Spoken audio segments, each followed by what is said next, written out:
Welcome, everybody, to the Tuesday edition of the Huddle Hub podcast. My name is Metal Mike, and normally I am joined by John on Tuesdays, but today he is taking the day off. It was his second day at his new job, so he had some, had some stuff to do with work and everything like that, had a very long day.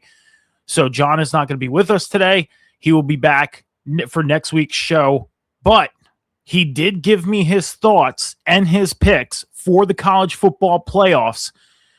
So I am going to give you guys John's thoughts and what he thinks is going to happen in this week's games for the college football quarterfinals, which we are going to talk about on today's show. We are also going to cover all the news coming out of the NFL. We got playoff scenarios to talk about going into week 18. We're going to recap week 17 and so much more before we get into everything. And we got some breaking news. Okay. Now, before we get into the breaking news, I want to remind everybody to head over to the Huddle Hub podcast over on social media on X and TikTok at the Huddle Hub Pod. That's where you're going to hit the follow button. Over on the YouTube at the Huddle Hub Pod, that's where you're going to hit subscribe. That's how you follow on the YouTube and hit that follow button and turn the notifications on over on the Twitch channel. All the links to all the bios are in the Twitch channel. All the links are in the bio of the Twitch channel. You can just click on the social media that you desire to go to, because I know not everybody uses every social media. I know nowadays everybody should be on TikTok, but they're not. And not everybody's on X. and not everybody's on YouTube. That's why we have many sources of ways to follow the Huddle Hub podcast on social media and help us build the Huddle Hub podcast going through the rest of the 2025 season and beyond. So we do got some breaking news coming out of the NFL that just came down about an hour ago, and that is the Dallas Cowboys have released and put defensive back Trevon Diggs onto waivers. Now, Trevon Diggs, he should be cleared from waivers in the next day or two, which means teams will be able to pick him up. Now, we are going into Week 18, and there are some clinching scenarios that we're going to talk about for some teams for the playoffs.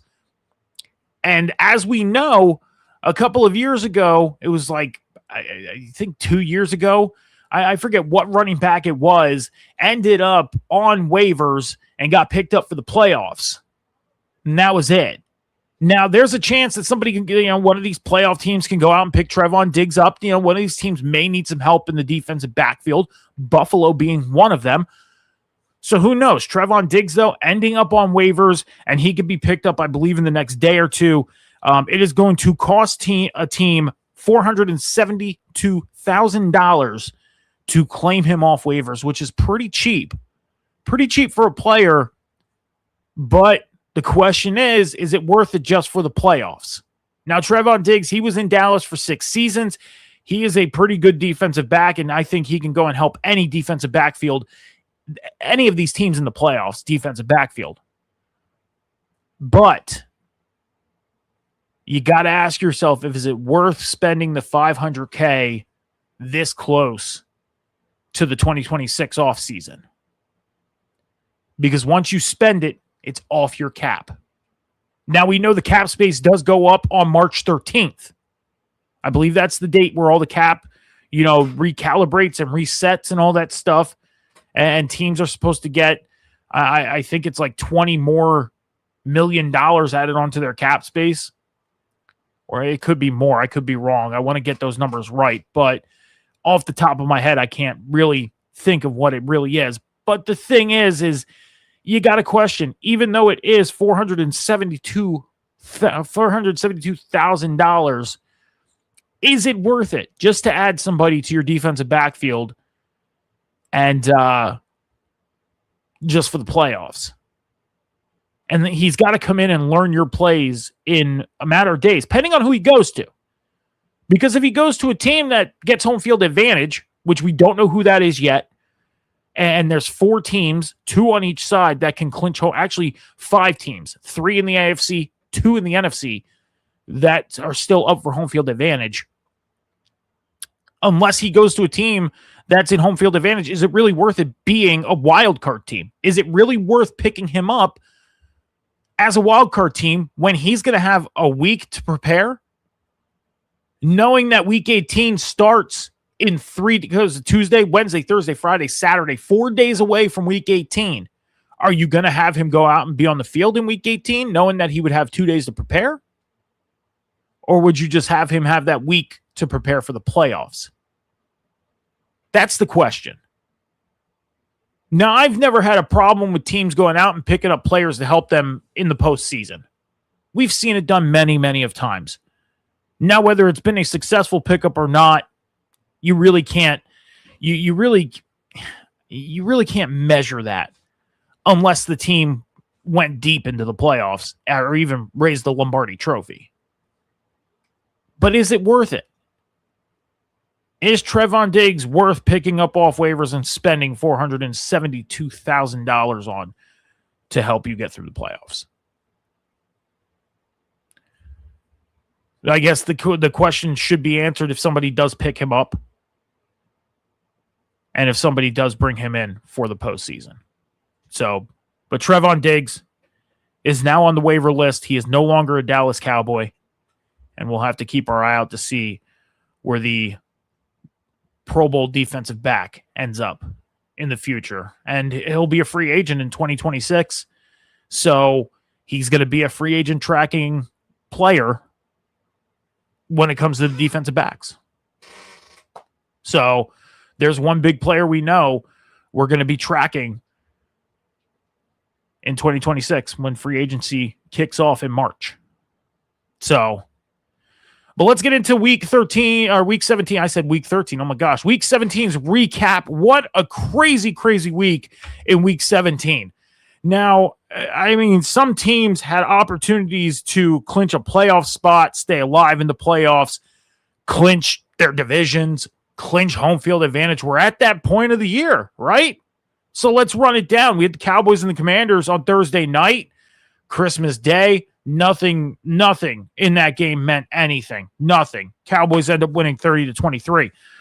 The Lions, they wanted to keep their playoff hopes alive, at least for a couple days, because they had to rely on the Packers losing to the Ravens to stay alive. Well, we do know that the Ravens did their job, beating the Packers 41-24 on Saturday night, but the Lions couldn't take care of their business. They went out and lost to the Vikings 23-10.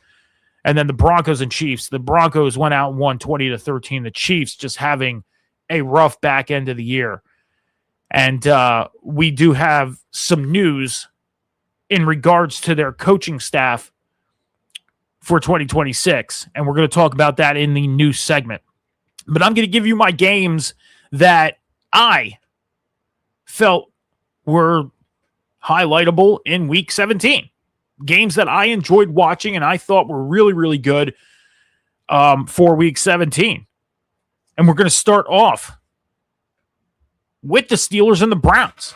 The Browns going out and upsetting the Steelers. Now, there was a lot of talk about Myles Garrett going into his press conference after the game and saying, oh, Pittsburgh was so worried about him that they just didn't focus on winning. Because if the Steelers would have won, they would have won their division. They would have been in the playoffs. They would have been the 4th seed, and that would have been it. But no.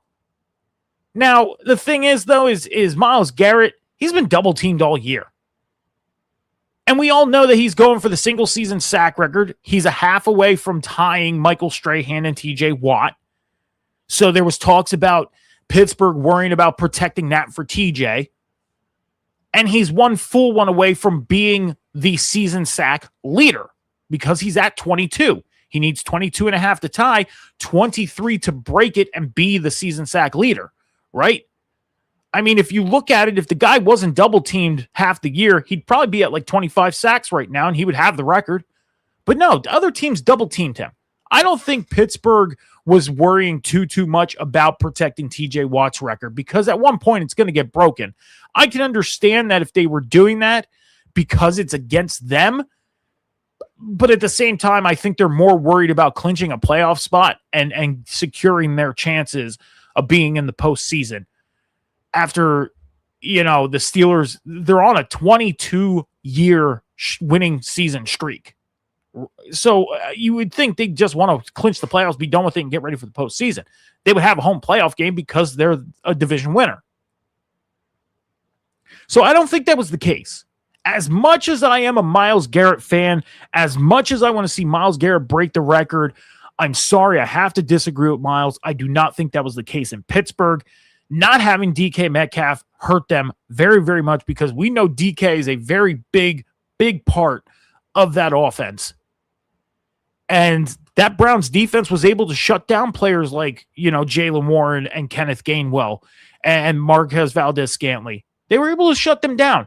So if I was Myles Garrett, I wouldn't be giving the credit to the fact that the Steelers were worrying about protecting TJ's record.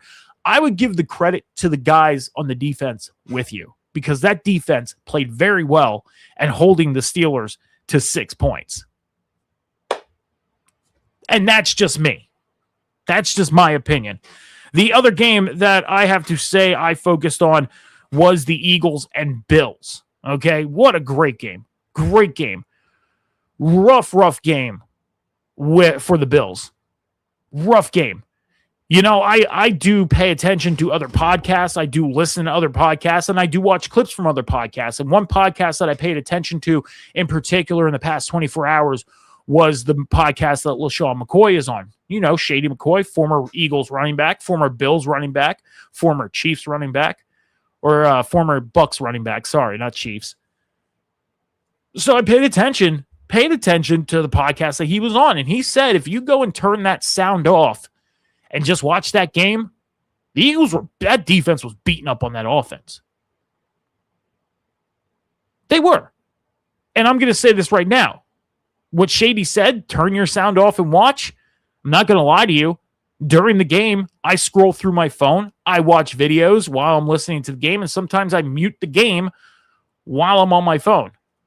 Not going to lie to you, because I'm trying to gather notes and watch interviews and stuff for the show. So I'm trying to gather stuff to get ready for today, starting on Sunday. So I have to mute my TV at times. And I do look up and I'll watch the game while it's on mute. And the Eagles defense was beating up on that offense. They were. And Buffalo had a huge, huge opportunity to tie that game and take it to overtime. And I'll say this right now. If Buffalo would have kicked a field goal at the end of that game, at the end of regulation, instead of going for 2 and going for the win, they'd have probably won that game because the Eagles defense was gassed. The offense did not see the field a lot. Jalen Hurts went 40 minutes plus without a passing yard. That's nuts. The Bills blew that game for themselves. Blew their chances of winning the division for the 7th straight year? Or being in contention for it in week 18, I should say. Not winning it, because if they would have won, then it would go into week 18 for the AFC East. So the Eagles did what they needed to do, win. And now they have a playoff scenario for week 18. And we're going to talk about that with this win against Buffalo. Last game. If you do a recap of week 17 and you do a podcast and you do a recap of picking games like me and John do every Tuesday, if this game is not on your list, then there's a problem. And that is arguably the best Sunday night football game of the year, and arguably the best game of the year. And that was the Bears 49ers on Sunday Night Football. What a game. I was on the edge of my seat. Now, I was rooting for San Francisco, obviously, because, number one, John's a 49ers fan. So, yeah, I'm going to root for the 49ers. When the 49ers and Eagles aren't playing, I'm going to root for the 49ers for John. But also, some playoff scenario situations were involved in this game for the Eagles. Maybe an Eagles fan. And, got to root for the 49ers. And I was on the edge of my seat. And I'm saying this right now. Best game on Sunday Night Football all year, and arguably the best game of the year. You go back to last year and the game of the year, you can argue whether it was Washington and Chicago, or you can argue whether it was Kansas City and Buffalo in the regular season, but this was the game of the year. And I do not think in week 18 there's going to be any game to be able to top it. And even if this game took place in the same fashion in week 5 or 6, I don't think any other game would have been able to top this, even if this game took place earlier in the season. This was the game of the year. And I have no doubt when me and John do the Huddle Hub Podcast Awards, the Huddies, I believe we're going to be doing them next week. We got to finalize that decision. I guarantee you both of us have this game on our game of the year. Guaranteed. Because, spoiler alert, it's going to be mine.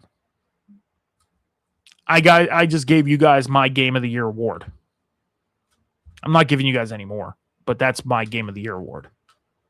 You can't argue the fact that this wasn't the Game of the Year.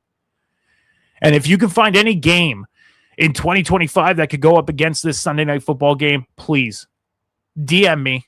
Let me know. And this is where you can find me. Instagram, X, TikTok, Snapchat, MetalMike714. Preferably message me on TikTok. Okay? Preferably message me on TikTok. That's that. That's my recap for week 17 and the games that I paid close attention to and the games that I focused on. Me and John have a pick challenge, as you guys know, and we are updated at the end of week 17. I went 11-5 in week 17. John went 8-8. I am 166-90. John is 164-92. I am a +2 going into week 18, the first time ever being ahead in the pick challenge going into week 18. Yes. So there you go. Pick challenge updated.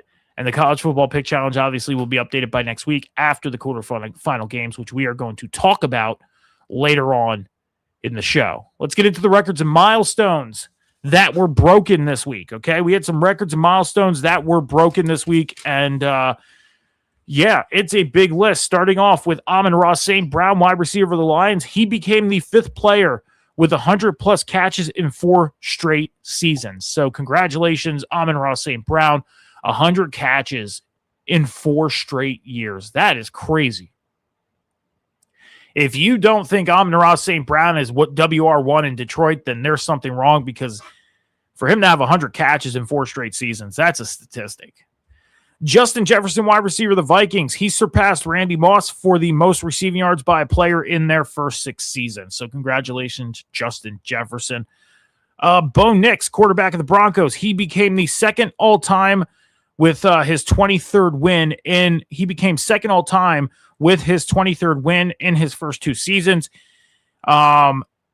Also, he became the 3rd all-time with 54 career touchdown passes in his first 2 years. Now, if he were to play this weekend against Kansas City, which is probably doubtful, but the Broncos do have some playoff scenario stuff to take care of, so there may be a chance Bo Nix plays.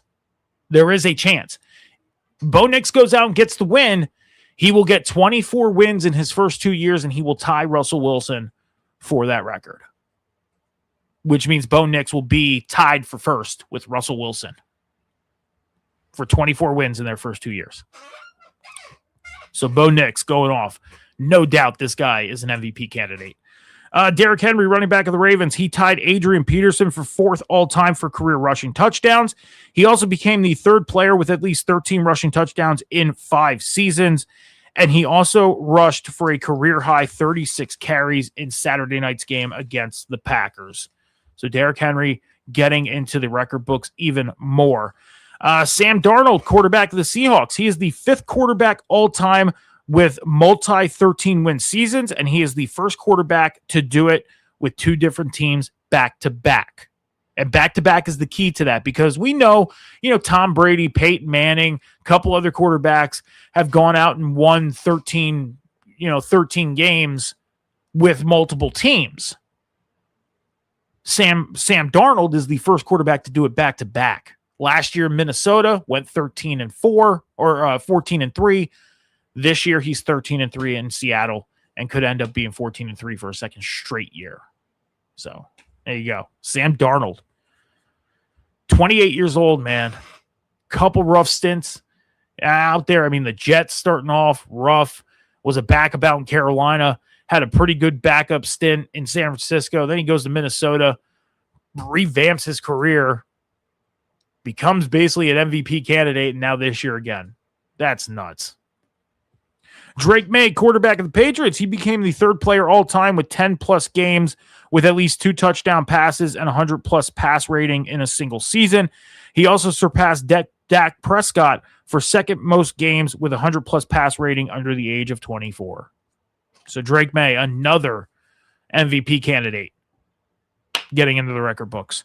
Jonathan Taylor, running back of the Colts, he joined Priest Holmes and Emmitt Smith for having a multi-year of 18 rushing touchdowns or more. Priest Holmes had 2 years. Emmitt Smith had 3 years.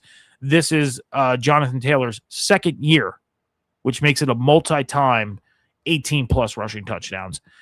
He also became the 6th player all-time with 9,000 scrimmage yards and 75 scrimmage touchdowns in 6 seasons. Jackson Smith-Njigba, he became the 3rd player all-time under the age of 24 to have 1,700 receiving yards. Trey McBride, he became the first tight end with at least 110 catches in multiple seasons, and he also surpassed Zach Ertz for most catches by a tight end in a single season. Christian McCaffrey, running back of the 49ers, became the 6th player since 1990 with at least 2,000 scrimmage yards in 3 seasons. And he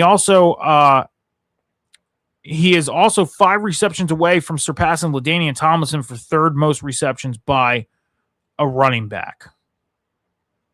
So 5 more receptions for Christian McCaffrey, and he will be third in most receptions by a running back. So something to look out for if Christian McCaffrey does play in week 17, week 18, which I believe he will. I believe he will because we got some playoff scenarios for the 49ers, and I think they're going to play all their starters. Bijan Robinson, running back of the Falcons, he surpassed Christian McCaffrey for most scrimmage yards by a player under the age of 24. And Puka Nacua, wide receiver of the Rams, he became the 5th player to have 300 catches in 3 seasons. Also, the fastest player to 300 catches. And I believe that might be it. Let me check. Nope, we have one more. As I'm dropping my papers here, my notes. Liam Cohen. You guys know Liam Cohen. He is the head coach out at Duval. Yes, the Jacksonville Jaguars head coach, Liam Cohen. He is the only head coach in history to be a first-year head coach to get a team to 12-plus wins after a team had 4 or fewer wins the year prior. So congratulations to Liam Cohen. Duval and the Jaguars have a lot to play for this weekend. A lot to play for. So let's get into a playoff picture. We're going to get into the playoff scenarios that could happen for week 18.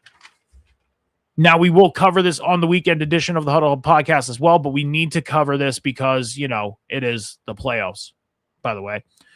Some scenarios that can happen. First off, here are your seedings. Right now, the Seahawks are holding home field advantage for the NFC at the moment. They are the number 1 seed. The Bears are the number 2. The Eagles are number 3. The Panthers or Bucks will be the number 4. The 49ers are currently holding the 5 spot. The Panthers are actually holding the 4 spot at the moment. So let me restart this. The teams holding the seeding at the moment: Seahawks 1, Bears 2, Eagles 3, Panthers 4, 49ers 5, Rams 6, Packers 7. Over in the AFC, you have the Broncos, who are the number 1 seed. The Patriots are the 2 seed. The Jaguars are the 3 seed. The Steelers are currently holding the 4 seed because they have one more win than the Ravens. So the Steelers are currently the 4 seed at the moment. But we have a playoff scenario for them and the Ravens for week 18 as well, and we'll talk about that. The Texans are holding the 5 seed, the Chargers are the 6 seed, and the Bills are the 7 seed. So those are the seedings right now for the NFL playoffs. And let's get into the scenarios that need to happen for teams to clinch. Some scenarios. Starting off with the NFC. First off, the NFC, the Seahawks and 49ers, their game on Saturday night for home field advantage and the NFC West. The winner of this game clinches home field advantage, and the loser will get the 5 seed. Okay, so the Seahawks and 49ers are playing for not only home field advantage, but the number 1, but the NFC West as well. The winner of Seahawks and 49ers on Saturday night get the NFC West, clinch that division, and get home field advantage. The loser will be the 5th seed in the playoffs. The Buccaneers and Panthers, they play each other as well on Saturday afternoon. The winner of that clinches the division and clinches a playoff spot. And loser goes home. Simple as that. Winner gets in, loser goes home. As far as the Eagles and the Bears, I said that these teams have some playoff scenario stuff. With the Bears losing to the 49ers on Sunday night and the Eagles beating the Bills, if the Eagles go out and beat the Commanders on Sunday and the Bears go out and lose to the Lions, the Eagles move from the 3 to the 2 seed. Now, if the Bears go out and win, the Bears stick around in the 2 seed. If the Eagles go out and lose and the Bears lose, the Bears stick around in the 2 seed. The Eagles need to win and the Bears need to lose for the Eagles to get into the 2 seed. It's as simple as that for that seeding to switch. For the AFC, here are the AFC scenarios for home field advantage, for some divisions that need to be clinched, all that stuff. The Broncos, they could clinch home field advantage with a win, or if they tie, they need the Patriots to lose or tie, or they need the Patriots to lose and the Jaguars to lose or tie. Okay? The Patriots, they can clinch home field advantage with a win and a Broncos loss or tie, or if they tie, they need the Broncos to lose. The Jaguars, for home field advantage, they need to win, and they need the Broncos and Patriots to lose to clinch home field advantage. And just for their division, they need to either win or tie, or they need the Texans to lose or tie. And the Texans, they need to win, and they need the Jaguars to lose to clinch the AFC South. Okay, and then for the AFC North, the winner of the Ravens and Steelers matchup on Sunday Night Football is the winner of the division, and they clinch the playoffs. So those are the playoff scenarios and what to look out for this weekend. We'll cover this and so much more on the weekend edition of the Huddle Hub podcast coming up this Saturday. So let's get into the news coming out of the world of football. And that is starting off with the teams that have not won their division in a while. The Bears, they won the NFC North for the first time since 2018. The Broncos won the AFC West for the first time since 2015. And the Patriots won the AFC East for the first time since 2019. So congratulations to those three teams. It's been a while. Welcome back to Division Championship. Congrats. Fred Warner, linebacker of the 49ers. As we know, he's been out for all year with an injury. There is a chance that he could come back for the playoffs. Depending on how deep the 49ers go in the playoffs, Fred Warner can end up making his return. Now, there is talks about him making a return for the NFC title game if the 49ers get there, but it all depends on what the 49ers do. So there's a chance that they can get Fred Warner back if they do end up going deep into the playoffs. Jordan Riley, defensive lineman of the Packers, he ended up with a season-ending Achilles injury against the Ravens on Saturday night. He ended up getting carted off the field after injuring his Achilles. So that's a rough hit for that Packers defense. Also, defensive back Kamal Hayden, he had a season-ending lower leg injury that happened in the game against the Ravens as well. So rough go for that Packers defense. Rough go. Mac Hollins, wide receiver of the Patriots, he was put on season-ending IR with an abdominal injury. So that's a slight hit for that Patriots offense because we know Mac Hollins, he's a substantial part to that Patriots offense. He is. And for him to go down with an abdominal injury this late, not saying it's going to affect the Patriots tremendously, but it is a hit. And we'll have to see how much it does affect the Patriots offense moving forward. Paris Johnson, offensive tackle of the Cardinals, he ended up on season-ending IR with an injury as well. It is undisclosed what the injury is. So he ended up on season-ending IR as well. I don't think any other players did end up on season-ending IR. They did not. So a couple of the other things that came out in the news, the Chargers have announced that quarterback Trey Lance will end up starting in Week 18. They do have the plan of resting Justin Herbert for the playoffs. As we know, against the Texans this past weekend, he dealt with a little bit of an arm injury. They want to rest him up and get him ready. That way he doesn't face any further injury going into the postseason. So Trey Lance will be under center for the Chargers this weekend. Andy Reid, head coach of the Chiefs, he announced the other day that he does plan on returning to Kansas City for another season as the head coach. That is, if they'll have him. He did say that he knows that this is a business. He knows that things could change, but if Kansas City would want him back, he wants to come back. So Andy Reid, Big Red, may be coming back as the Chiefs head coach. We'll have to find out if the Chiefs decide to keep him or not. So see if they move on from Big Red or if he's coming back for another season. Marcus Freeman, head coach of Notre Dame. Now, there was a lot of talk about the Giants scouting him as a head coach. The Titans were scouting him as a head coach. He made the announcement that he is going to be heading back to Notre Dame for 2026. I don't blame him. The new rule for Notre Dame is if they finish in the top 12, they get an automatic college football playoff bid because they are an independent team. Why would you not stay with a team that you've had success with for 2 years now? You brought them back from basically the dead because Notre Dame, let's face it, they weren't the best team before Marcus Freeman showed up.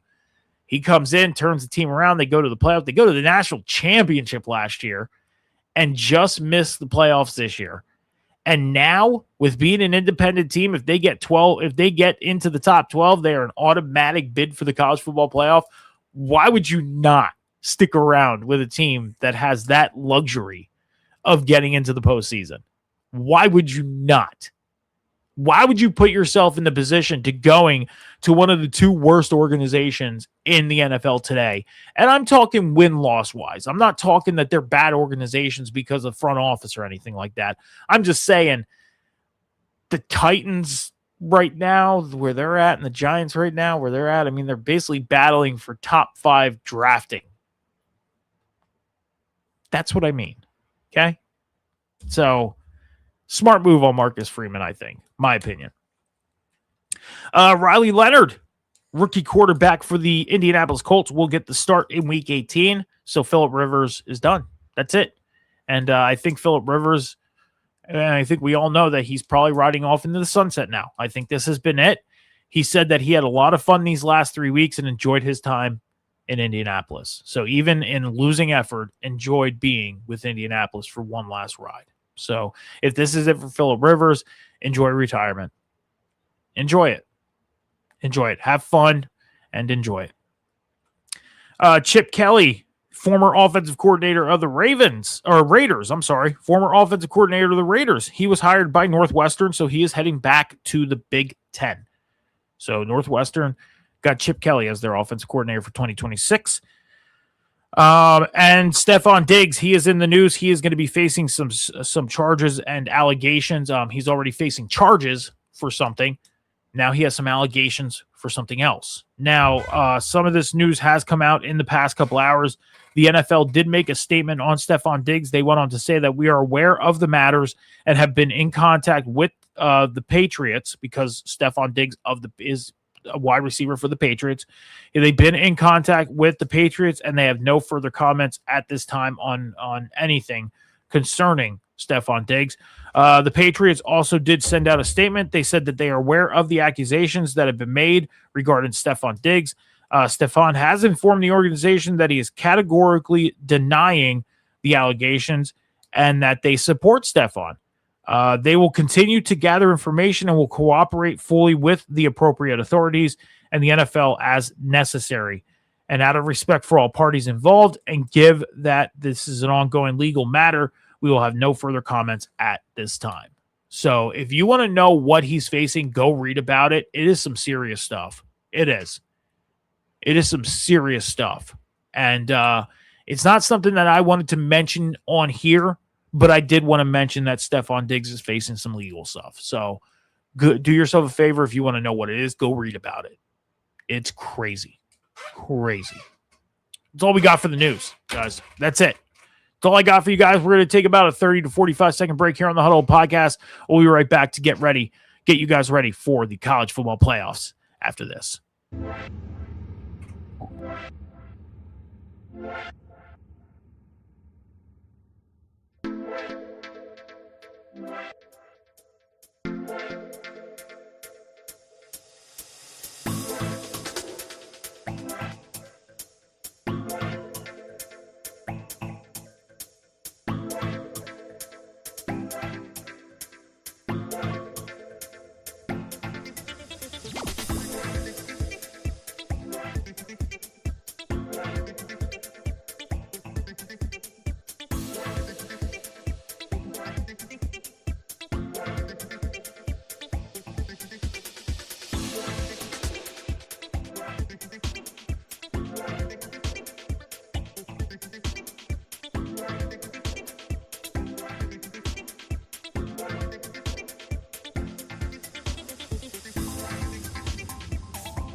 All right, guys, so make sure you're heading over to all the Huddle Hub podcast social medias after the show and hitting that follow button over on the X and the TikTok, hitting the subscribe button over on the YouTube. That's how you follow on YouTube.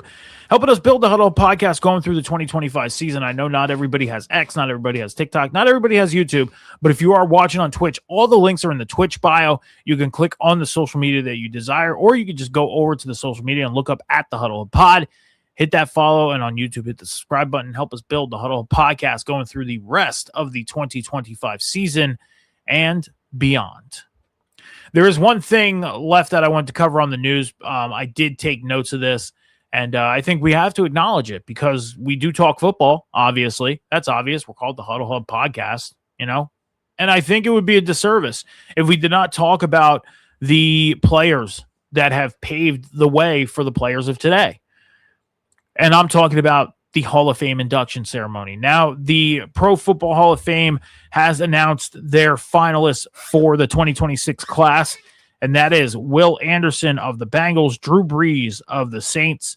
I got to hold my phone up here because I have it on my phone here.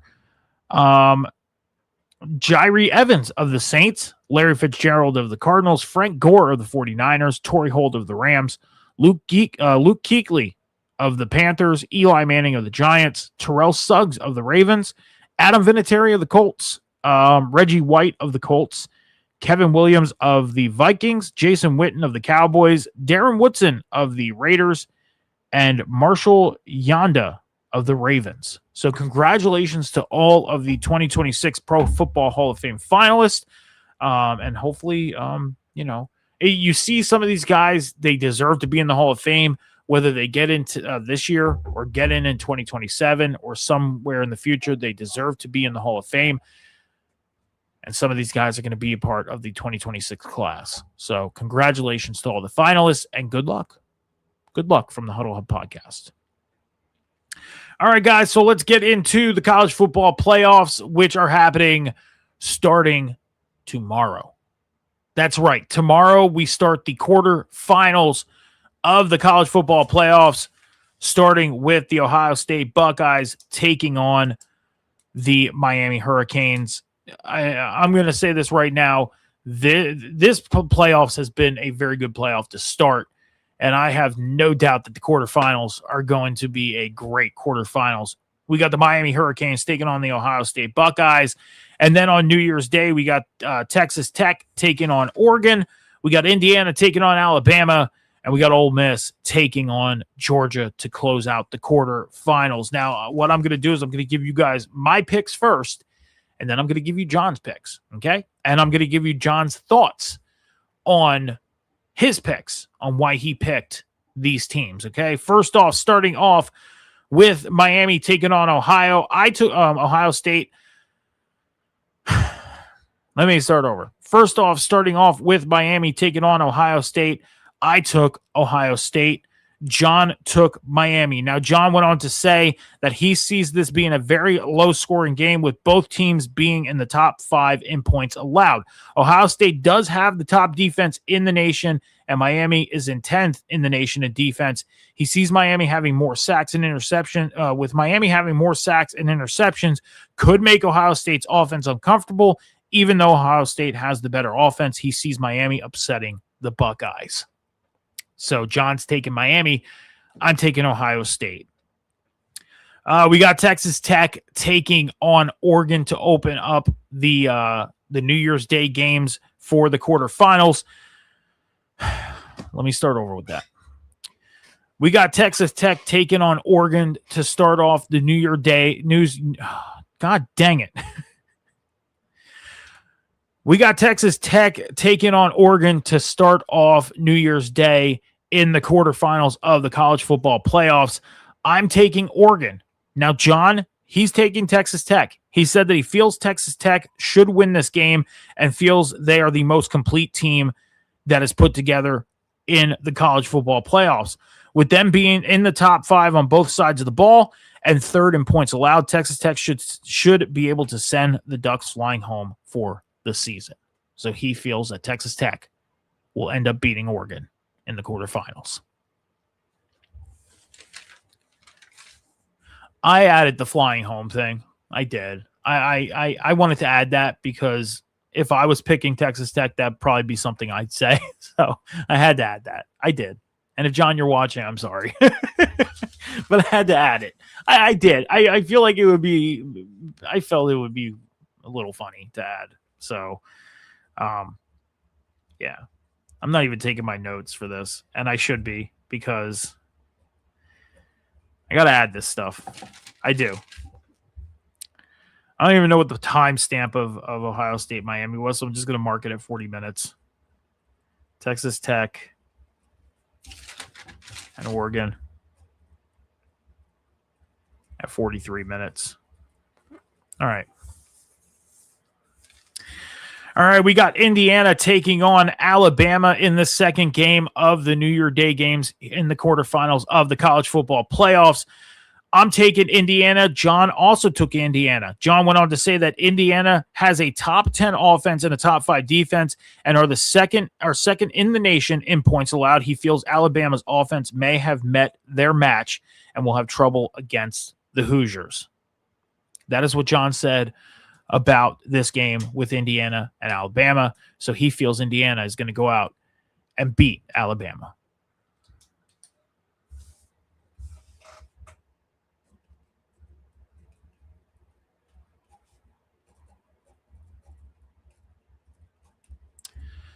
All right, that's at the 45-minute mark. Okay. We got Ole Miss taking on Georgia to close out the quarterfinals of the college football playoffs on New Year's Day.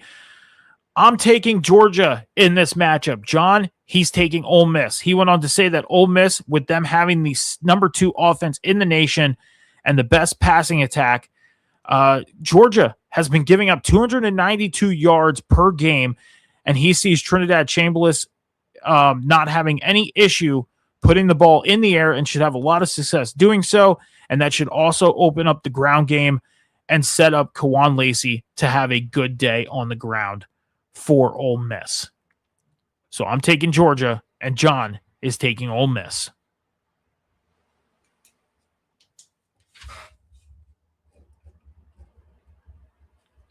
All right, so to give you guys the differentials real quick, again, our college football playoff and our college football standings as of right now, I am 15-4 on the year. John is 18-1. We have 3 differentials in the college football playoffs.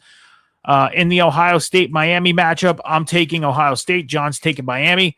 In the Oregon-Texas Tech matchup, I'm taking Oregon. John's taking Texas Tech. We're both taking Indiana over Alabama. And then John is taking Ole Miss. I'm taking Georgia. So we got 3 differentials for this. I'm going to say this right now. I feel like John has the college football pick challenge locked up. I do. I'm going to admit that. I think John has this locked up. I do. The NFL one, on the other hand, we still have a lot to go. We have week 18. We got the playoffs. So I think the NFL one is going to be a very interesting one to watch down the stretch.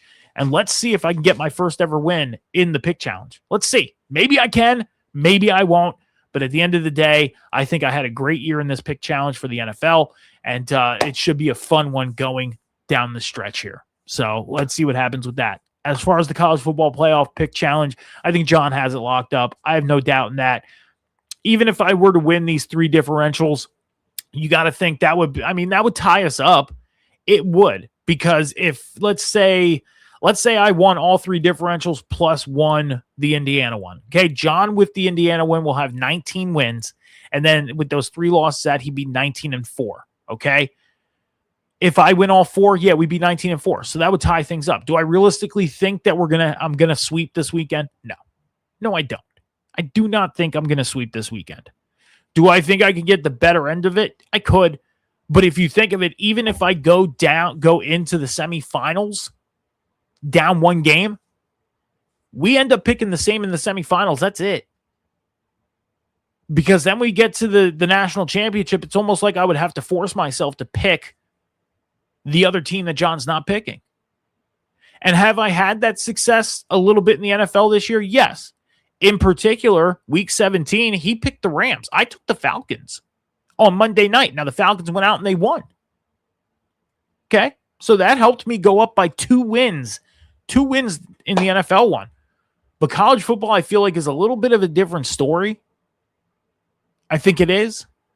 And I'm going to be honest, I do think that John has the college football one locked up. I do. I think he does, and I'm not afraid to admit that.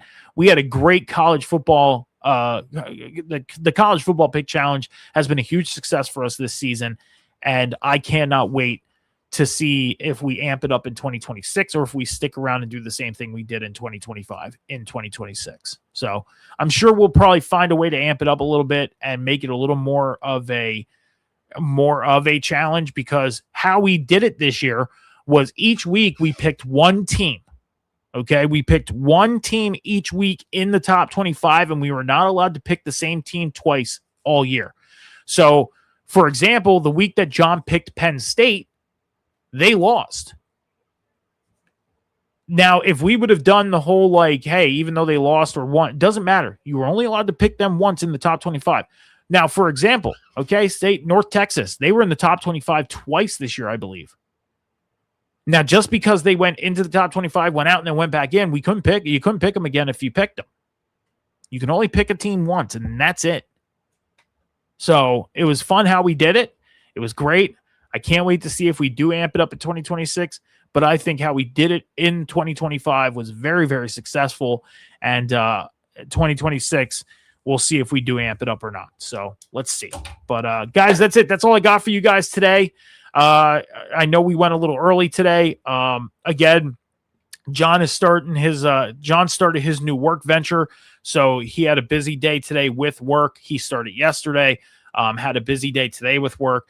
So John took the night off. He will be back next Tuesday for the Tuesday edition of the Huddle Up podcast.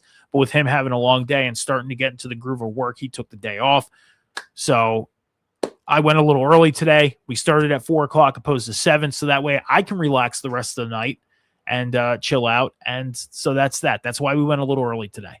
Because, I figured since I'm running alone, I'll go early. That way I can chill out the rest of the night and relax. And like I said, John took the night off because of work. He'll be back next week on the Tuesday edition. So, guys, thank you for stopping out. Appreciate it. Again, make sure you're heading over to the Huddle Up Podcast over on social media on X and TikTok, hitting that follow button, hitting the subscribe button on the YouTube channel at the Huddle Up Pod, and on Twitch, hitting the follow button at the Huddle Up Pod. And help us build the Huddle Up Podcast going through the 2025, so the rest of the 2025 season and beyond. And also, if you want to follow me on social media, I am on X, TikTok, Instagram, and Snapchat at MetalMike714. That's where you can find me. I do lives on TikTok for Fortnite, so if you want to join me and watch me on Fortnite, join me there. So be it. Other than that, all my content creating is done on the show here. I may be live later tonight doing my college football Road to Glory. If you want to go check out that series, go over to the Huddle Hub Podcast YouTube at the Huddle Hub Pod. You can check out Metal Mike's Road to Glory and check out how I'm doing in my college football Road to Glory. There's a couple episodes up for you guys now. John does all the content creating for the video game stuff we do here at the Huddle Hub Podcast. So also go check out the stuff he's doing over on the Huddle Hub Pod YouTube and check out all the video game content that he's doing there. But if you want to check out more of his personal video game content, head over to his social medias, TikTok, Twitch, and YouTube at the Candyman JH, and go check that out. Cam is going to be back with me on Sunday. We are going to have 2 episodes of the Huddle Hub Podcast this weekend. Saturday, I'm going to get you guys ready for the 2 games on Saturday afternoon, and then we will be back live. I'm going to be live at 11 a.m. on Saturday morning, and then Sunday morning, we are going to be live at 10:30 a.m. to run down the rest of the Week 18 schedule, which means Cam will be back on Sunday, and you could go follow him on social media right now. Go check out Cam's Wrestling Corner. If you are a fan of pro wrestling, go check it out. Great videos. You will not be disappointed to hit that follow button. And make sure you're hitting the follow button on John's social media as well. Check out everything he's doing. Guys, it's been a great 2025, a great start to the Huddle Hub Podcast here. I want to take a moment to kind of sentimental the end of this show, okay? Number 1, the Huddle Hub Podcast has been in existence since March. We started building this brand in March. Our very first show was on March 16th, 2025. We did our first live as the Huddle Hub Podcast. And this journey through 2025, through the 2025 NFL season, through the 2025 college football season, has been great. We went from one show on Sunday morning at 11 a.m. to creating a second show on Tuesday evening at 7 p.m. It was just me and John. And then with the addition of Cam coming on at the beginning of the year in 2025, at the beginning of the season, it has been great. We are growing here on the Huddle Hub podcast. Our social medias are growing. Things are growing. And we appreciate anybody who has joined us from the beginning, anybody who has joined us at the beginning of the 2025 since the season kicked off. And we appreciate the people who join us after this show today and beyond. We appreciate your guys' support, the ongoing support, and the future support of this show, of this brand. We love having you guys here, following us on social media, showing your support, and voicing your opinion. Because as we know, everybody has their own opinion. They do. Everybody has their own opinion when it comes to sports, and you are entitled to that. So I say thank you for joining us here on the Huddle Hub podcast. Thank you for helping us grow. Thank you for the continued support. And we are so excited to see what 2025 looks like, or 2026 looks like. With that being said, have a happy new year. Be safe. Be good to each other. Be kind to each other. Take care of each other. Be patient with each other. Remember, the world is not moving as fast as you think. We'll see you guys on Saturday morning, 11 a.m. Eastern Standard Time, the first show in 2026. Until then, have a great one, guys. Be safe. Deuces.